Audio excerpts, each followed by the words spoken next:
The fact that a movie like Checkered Ninja exists after films like TERKEL I KNIBE, We're all not barbarian, Slip Jimmy Fry, and Sausage Party are all CG anime films with mature content. It does surprise me. Otherwise known as its native Danish title, Ternet Ninja. I believe I pronounced that right. Correct me if you want. You speak Dansk. Actually, it was a very good movie. I was not expecting that. It very much reminded me like a mix between DEADPOOL meets Small Soldiers meets Samurai Champloo or Afro Samurai meets those movies I've just mentioned, the adult animated CG films.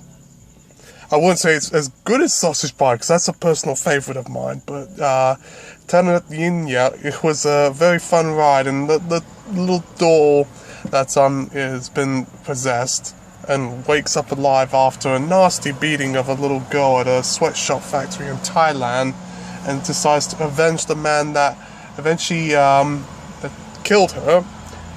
Yes, this literally is part of the plot. I kid you not, this is literally part of the plot. This is not a family film, but it does have a lot of yard from Denmark, and a lot of the Scandinavian countries gave this like an equivalent of like a PG-13 or a 12A, which might throw you off a little bit.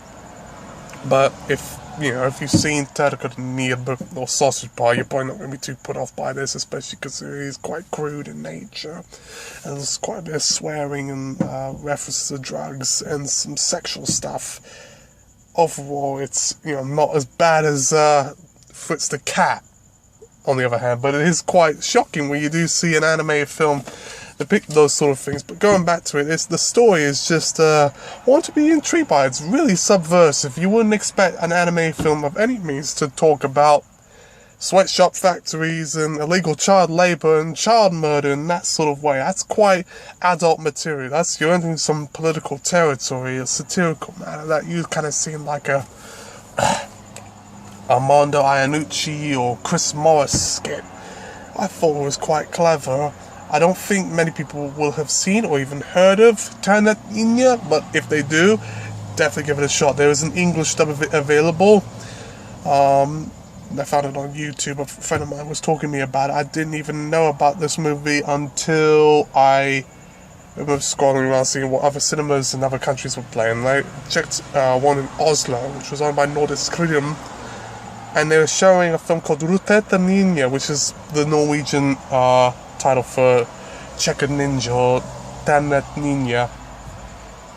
That was a 12 in Norway, and they gave a similar response like this was a great movie. It's done very well in Denmark and much through Scandinavia because Anders Matthesen is the man behind it, who's quite a famous name in sort of a comedy world. He's kind of like the Alan Partridge or Will Ferrell of that country, if you think about it that way. I'm sorry, Alan Partridge, for anyone who doesn't know, is Steve Coogan.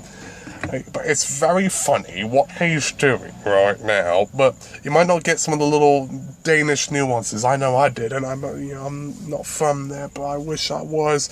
If you've seen my previous video, you'll understand why. It's a country that has a very high standard of living, despite them being negative about immigrants recently, but that's another story. But if you haven't seen this, check out Ternet Ninja on its English title, Checkered Ninja. You'll definitely find it very interesting, but don't let young kids watch it. They might be scarred. But it's not as bad as The Life Was the Cow, even the South Park movie, if you put it that way. As far as animated films, trying to pit it against Toy Story 4 is a bad idea, so I'm not even going to try to do that. But it could be, giving films like The Missing Link and Lego Movie 2 Second Part, Ruben Brandt Collector, another adult animated film from Europe, a run for its money. This is Skinny Ebert signing off. Until next time, keep on watching.